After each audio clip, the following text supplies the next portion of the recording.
Kailangan sa mga batang manonood.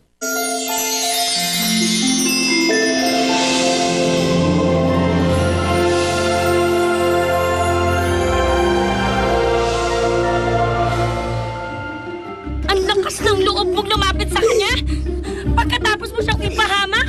Pagkatapos mo siyang ilagay sa panganib! Kahit na anong mangyari, babalik ako. Pagbalik ko, may dala akong pagkain mo, ha? Ikaw ang dahilan kung bakit siya namatay! Kahit na anong sorry ang gawin mo, hindi na nun mababalik ang buhay ni Lolo! Kahit ilang balde ba iiyak mo, hindi na nun mababalik ang buhay niya! Paano ko masasabi kay Inay na ayaw kong mawala si Lolo Igme? Paano na ako ngayon? Wala na magtatanggol sa akin. Alam mo, ang pagmamahal ng ina, walang kondisyon yan. Walang hangganan. Talikuran man yan o kutyain ng buong mundo. Tayong mga ina ang matitirang magmamahal sa kanila. Dapat ganun ka kay Luna. Sino yun? Sino na dyan? Sino yun?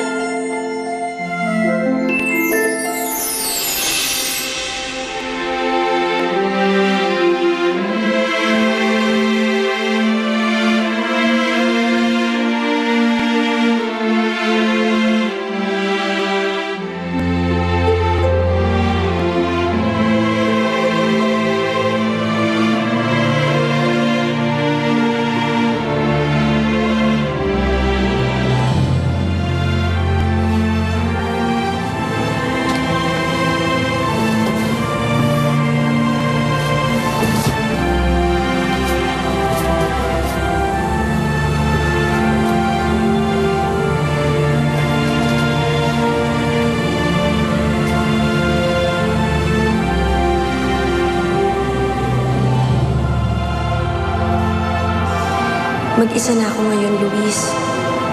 Iniwan na kami ni Lolo Igme. Para na kami mag-iina. Alam ng Diyos kung gaano kasakit ito para sa akin.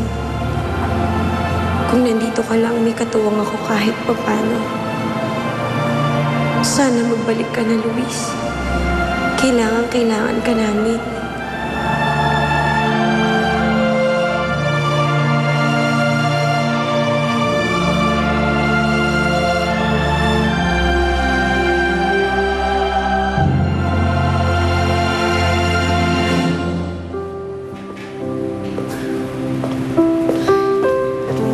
Stop it already.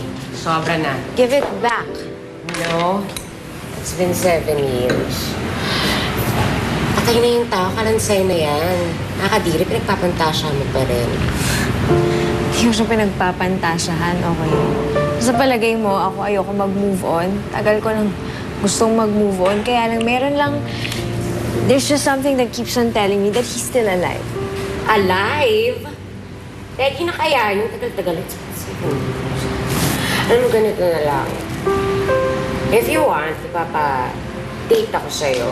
Yung totoong buhay. Blind date. You want?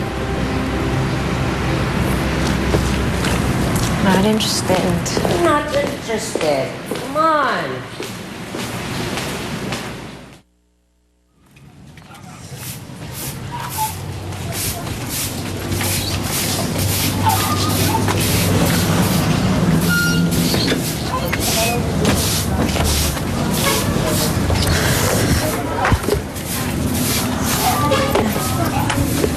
Blanca, anak.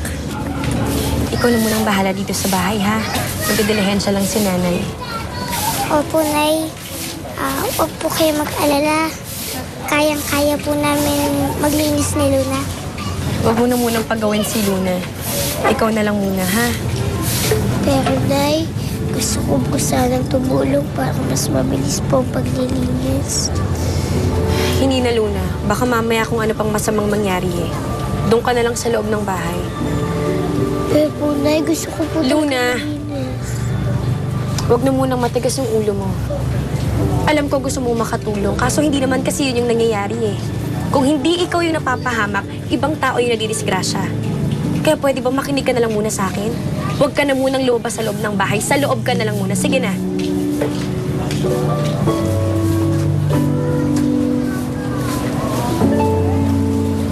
Blanca, anak. Ikaw na munang bahala dito sa bahay, ha? Huwag na huwag mong palalabasin si Luna. Gusto ko sa loob lang siya habang wala ako. Sasamahan ko po siya, Nay.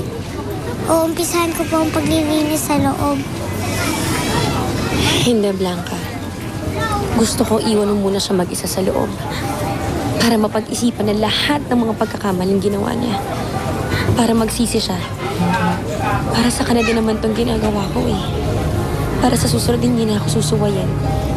Naiintindihan mo ba? Opo, Nay. Mag-iingat ka dito, ha? Ikaw nang bahala.